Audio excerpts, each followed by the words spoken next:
the smoked tri-tip secret.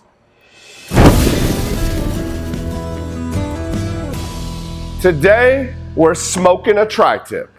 I'm gonna show you how to avoid the number one thing almost everybody does when cooking a tri-tip. So I'm gonna show you the number one secret on how to cook, trim, and have the perfect tri-tip.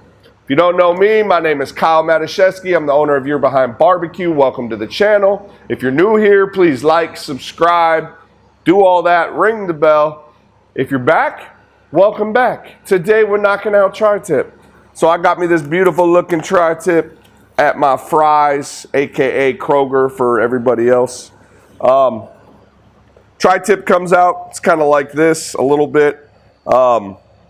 I kind of like, it comes fatty. There's always a lot of fat on there. I'm gonna trim some of this off. I'm gonna just trim some of it because I like the fat. I think fat's flavor, but some of it's like the silver skin and all that I'm not worried about. So I'm just gonna clean it up and take off some of the fat, some of the hard, thick looking fat. Some of the other stuff I'm gonna leave. I mean, see how thick this fat is? I don't wanna eat that, so that's gone. So we'll trim her up a little bit. Boom. All right, so I'm going to bring you in closer as we season and get ready to put this thing on the smoker, because I want to show you guys the number one thing everyone's missing when they're cutting a tri-tip. Oh, my tri-tip's too tough, or I didn't really like it. I'm going to show you the trick.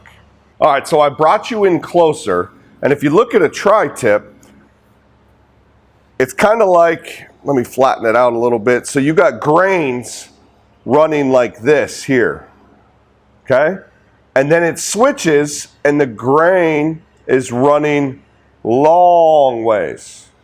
So a lot of people will, cut as the tri-tip's cooked and it's ready to eat, they will cut with the grain and then with the grain here as well. You always want to cut against the grain when the tri-tip's cooked. So once the tri-tip's finished, you always want to cut against the grain. So always just remember, this little triangle piece here, the grain is running this way, okay? This piece, the longer tube looking piece, is running this way. So you always want to make sure you're cutting against the grain, and you'll have the most tender tri-tip, the most tender bite of beef that you will have after smoking this thing. All right, so we're going to start off with some Worcestershire, a little bit of Worcestershire. Okay, I want to use this as a binder, and some people use mustard and other stuff like that.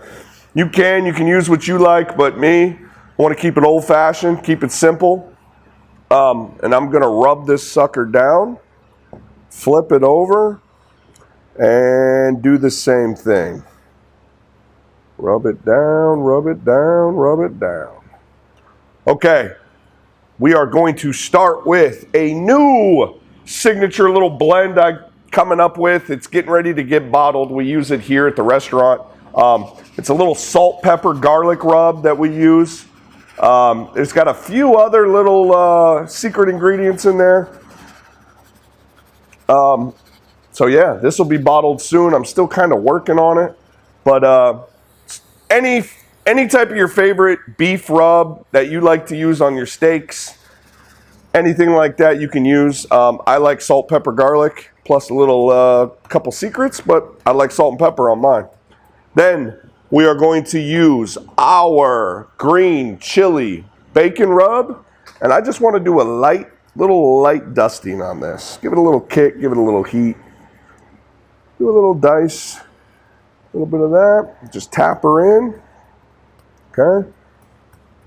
Tap, tap, tap, tap. Then we're going to flip it over. And we're going to do it again. Don't forget, the leftovers on your cutting board, kind of just tap your piece of meat or whatever you're cooking on the cutting board so you don't lose any of that, any of those seasonings. Tap that around. Boom. That's looking good. Now we'll go back with our salt, pepper, garlic rub on top.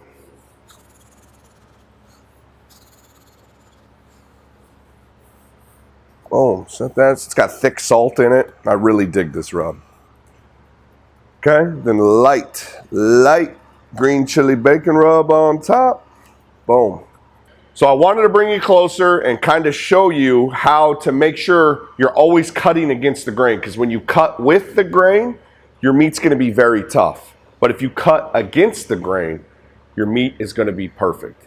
So with this tri-tip, I got my Green Mountain Grill pellet grill fired up to 400 degrees. That's right, 400, because I want to go hot. I want to go fast. I'm treating it like a steak. I'm going to put this on there and we're going to let it roll. I'm going to let it roll until the thickest part reads 125. Once it reads 125, we're going to pull it off, and I'm going to show you a very cool trick on how to make sure your tri-tip and steak is tender, juicy, and perfect every time. Let's go fire up the grill. All right, the Green Mountain Grill is fired up to 400 degrees. Let's get this bad boy on. Now, anytime I put tri-tip on, the way you place it in there is the way it's gonna cook. So I kind of want to press this and just get it fat. Get it fat as best you can. Just kind of press it together.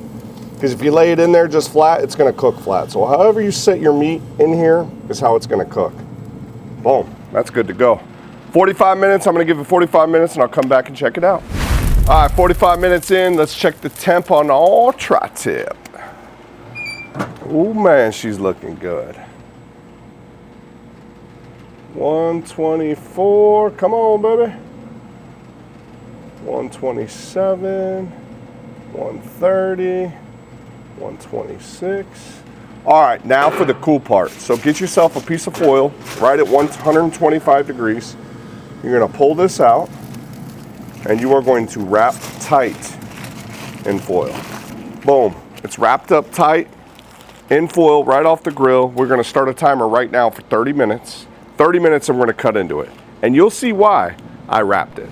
All right, after the tri-tip has been resting in the little birthday present, we're gonna unwrap her. Unwrap her up. Any juice, save all the juices.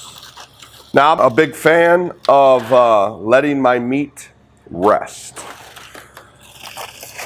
because I just feel it helps bring the moisture back in, brings all the juices back in. So now, if you remember how we're supposed to cut this, we're cutting against the grain. And if you don't remember which way the grain's running, you can also peel this apart a little bit on the tri-tip to see where the grain's running. Best bet for me, easiest step, is I'll cut it right in half. Whoo, look at that. Then I'll start slicing here. All right, and then just remember, just cut against the grain. Whoo, these look good. So, quick, easy dinner. This is perfect. And that is a smoked tri-tip. That's very good. That tri-tip doesn't suck at all. Y'all enjoyed this? Please like, subscribe, and I'll catch y'all on the next one.